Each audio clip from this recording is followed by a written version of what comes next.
Ang 5 sentimo ng ating mahal na bansang Pilipinas na kung tawagin ay NGC series o kaya ang tawag dyan ay New Generation Currency Series. Yan po ang topic na pag-uusapan natin. Pagkatapos lang po ng aking maiksing intro.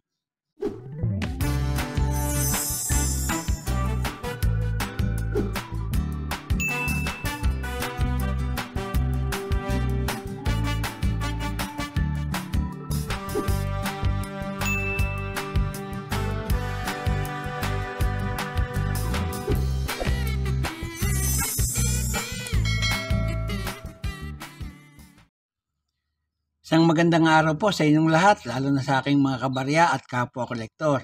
Sa lahat ng senior citizen at mga silent viewer, maging sa mga kaibigan natin dyan, magandang araw po. Meron po tayong mga coins dito ngayon sa ating harapan. Ang 5 sentimo o 5 sentimo ng ating mahal na bansang Pilipinas na kung tawagin ay New Generation Currency Series na may petsang 2017. Pag-usapan po natin.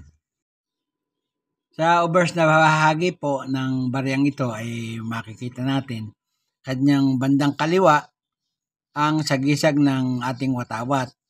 Yung pong araw, ayan po, at saka yung 3 star. Yan po.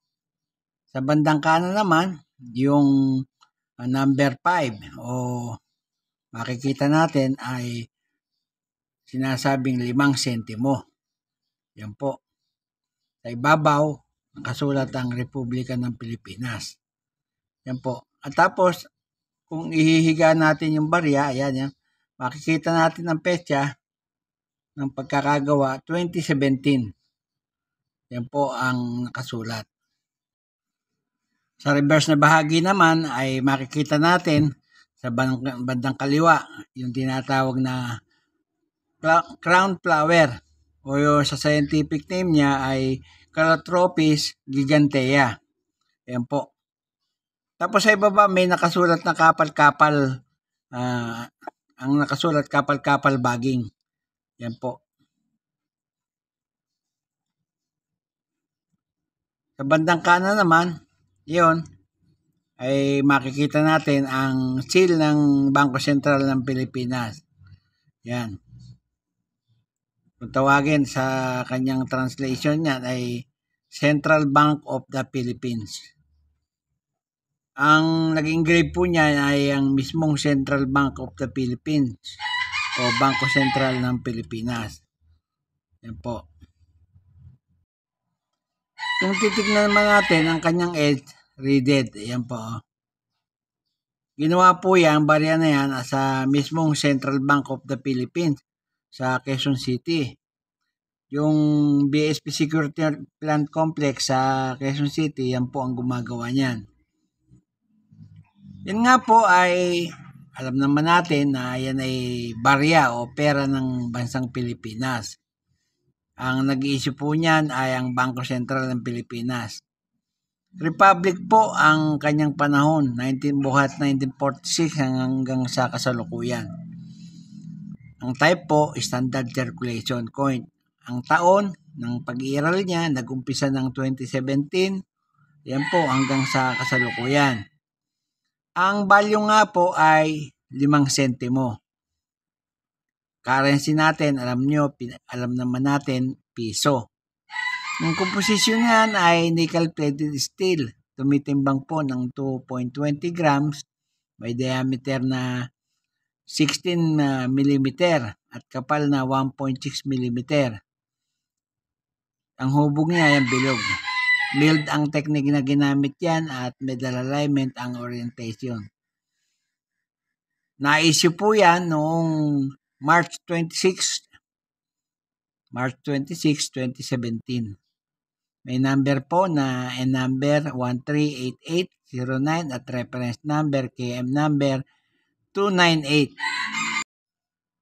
Yan pong mga coins na yan ay nahunt ko lamang o nakita ko lamang sa isang wallet ng aking anak at hiningi ko nga po sa kanya para may vlog ko. Dito po sa Numista may mga presyo na po. Unahin po natin yung 2017. Ang presyo po ng extra fine yan ay 25 pesos na. At yung almost uncirculated ay 47 pesos. At yung uncirculated ay ganun din. Pag po 2018, ang inyong barya, nagkakahalaga po ng 22 pesos yan. Ang extra fine po ay 31 pesos. At yung almost uncirculated ay 36 pesos. At yung uncirculated ay 38 pesos.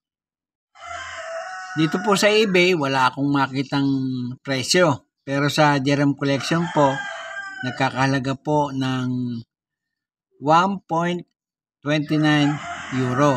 Yung pong may petsang 2017, katulad ng ating barya. Yan po ang presyo niyan.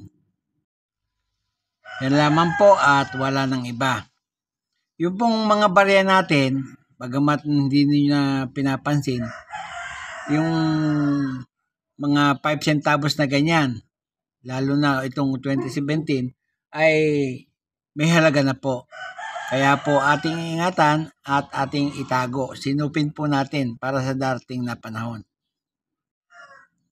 At bago po ako matapos sa aking content ngayong araw, muli ay shoutout po sa lahat ng aking kabarya at kapwa kolektor. Shoutout po sa lahat ng senior citizen at mga silent viewer. Shoutout sa mga subscriber na unti-unting nadagdag sa aking channel at sa mga kaibigan natin dyan. Shoutout po sa inyong lahat.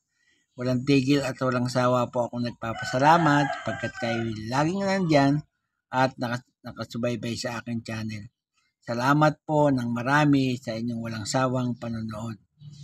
At sa huli ay masabi kong mabuhay tayong lahat.